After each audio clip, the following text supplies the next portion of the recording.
Boa tarde a todos e todas. Vamos iniciar nossa unidade 2, tá? Prévia da prova. Felizmente, pouquíssimos realizaram a prova. Nós tivemos uma baixa aí de uns 50% da turma. E espero que os que estão ainda que se mantenham firmes, né?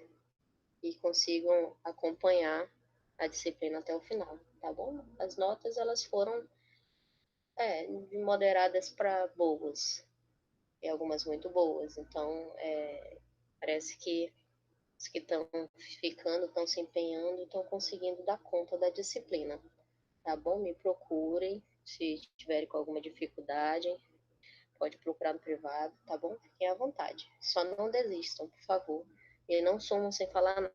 Aí eu fico sem saber se vocês estão com dificuldades ou se desistiram mesmo porque, enfim, não quis mais cursar.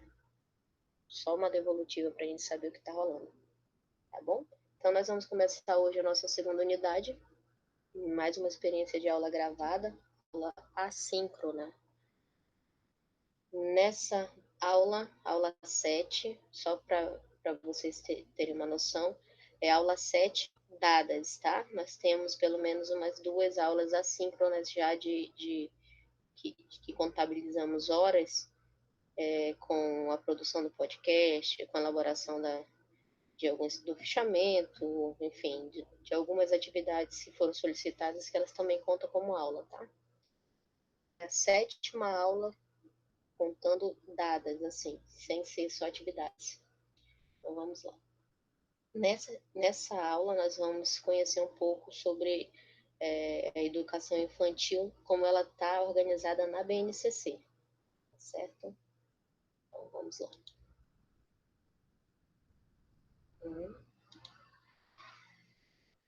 Bom, a BNCC ela tem uma estrutura própria para cada etapa, como nós vimos na aula passada, tá? E então tem uma estrutura para a educação infantil, uma para o ensino fundamental e uma para o ensino médio.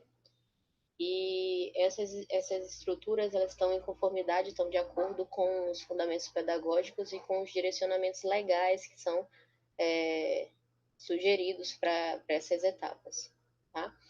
Então, essa estrutura especifica as aprendizagens essenciais, que devem ser garantidas ao longo da educação básica.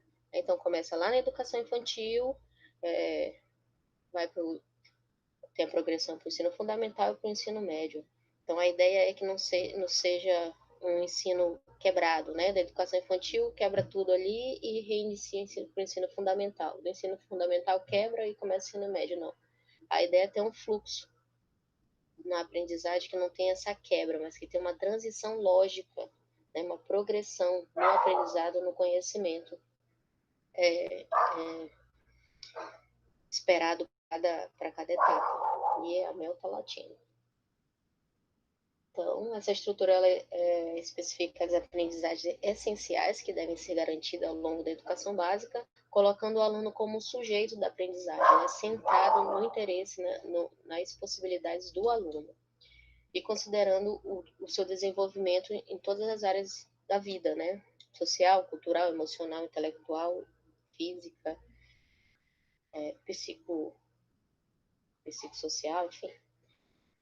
E para desenvolver essas áreas, né, a BNCC ela estabelece aquelas 10 competências gerais que nós comentamos na última aula, e que elas devem ser trabalhadas em todas as etapas de ensino, como falei para vocês. A ideia é progressão, né? Começar com os bebezinhos e já começar a trabalhar essas 10 competências para que esse aluno ele chegue no ensino médio já com apresentando essas 10 competências, né? Enfim, vamos para a próxima. Então, aqui as 10 competências pedagógicas que eu esqueci de clicar. Então, para atender a essas aprendizagens essenciais da educação infantil, especificamente desse nível de ensino, a BNCC ela define os direitos de aprendizagem, que nós vamos ver mais adiante, né, que as crianças devem devem usufruir durante esse nível de ensino. Então, a BNCC ela tem um impacto direto na elaboração dos currículos, né? Ela não é um currículo, mas ela tem um impacto direto na elaboração dos currículos escolares. Além desse impacto na elaboração dos currículos, a BNCC, ela traz propostas de formação inicial e continuada para os professores, então vê que não é só para dentro da escola, não é só diretamente com o aluno, mas também com a equipe pedagógica, né, com a produção e elaboração de material didático, na prática de avaliação, no apoio pedagógico, ou seja, a BNCC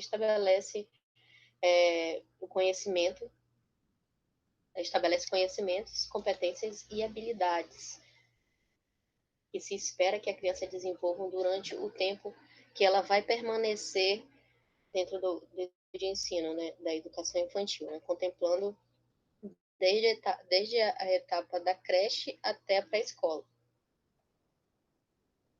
Essa parte de divisão dentro da educação infantil, a gente vai ver nas próximas aulas. Agora nós vamos já adentrar mesmo na educação infantil, tá? Na prática.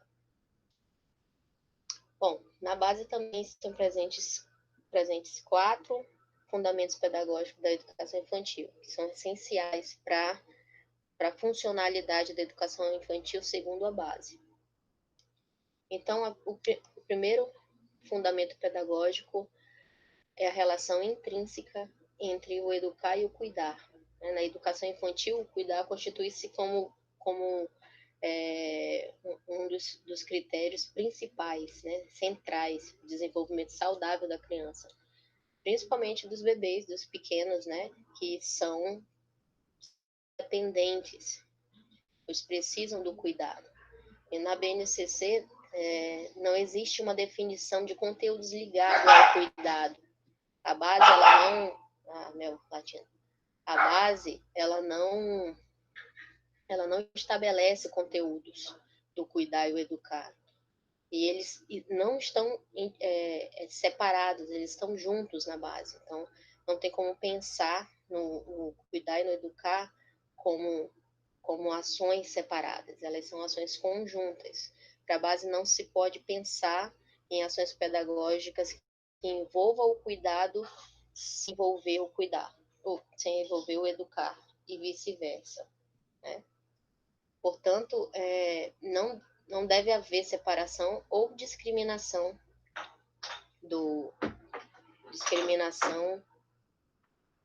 ai, a minha tá roendo o osso aqui perto. Desculpa, perdi o fio da meada. Não deve haver separação e nem discriminação entre esse fundamento, entre o cuidar e o educar. Eles são indissociáveis. Então, é um fundamento só, né? Esse entendimento na base do cuidar e do educar, em relação com a ação conjunta desses dois, ele bate de frente com a tradição da educação infantil de antigamente, né, que era mais assistencialista. Ele recoloca o cuidado junto com a educação e com os valores.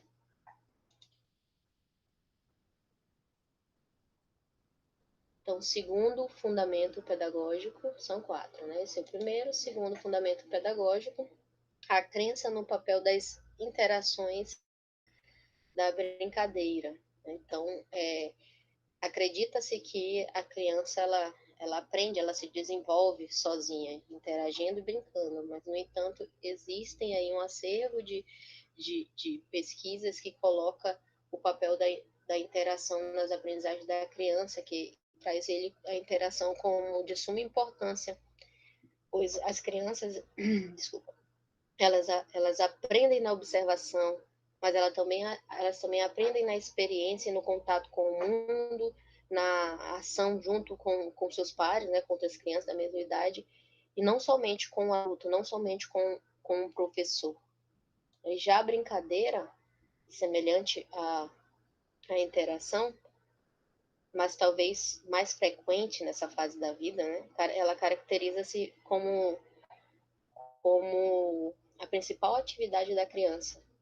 Então, a criança está constantemente brincando. E essa atividade constante da criança proporciona importantes aprendizagens nas diversas áreas da vida da criança. Então, ela está brincando, mas ela está ali explorando e conhecendo, se desenvolvendo e elaborando todo aquele conhecimento que ela está adquirindo naquele momento de brincadeira. Bom, assim, devido às essas características da interação e da brincadeira, a BNCC sugere que as interações, já foi 15 minutos, então, a BNCC ela sugere que as interações e as brincadeiras elas sejam um eixo das propostas curriculares nessa etapa, né, nessa etapa da educação infantil. Ou seja, as propostas pedagógicas elas precisam focar nesse fundamento. Quando forem elaborar suas propostas pedagógicas, com o objetivo de evitar, e eu ainda diria que eliminar aqueles antigos currículos, aquela antiga prática centralizada em situações formais, de apresentação de conteúdo e reprodução mecânica de atividades. Simplesmente o professor falar e a criança tem que reduzir. É mais uma situação mais lúdica, proporcionando e aproveitando o contato entre as crianças, entre as coisas, os objetos, enfim. Vou interromper agora para a gente não ficar com a apresentação muito longa.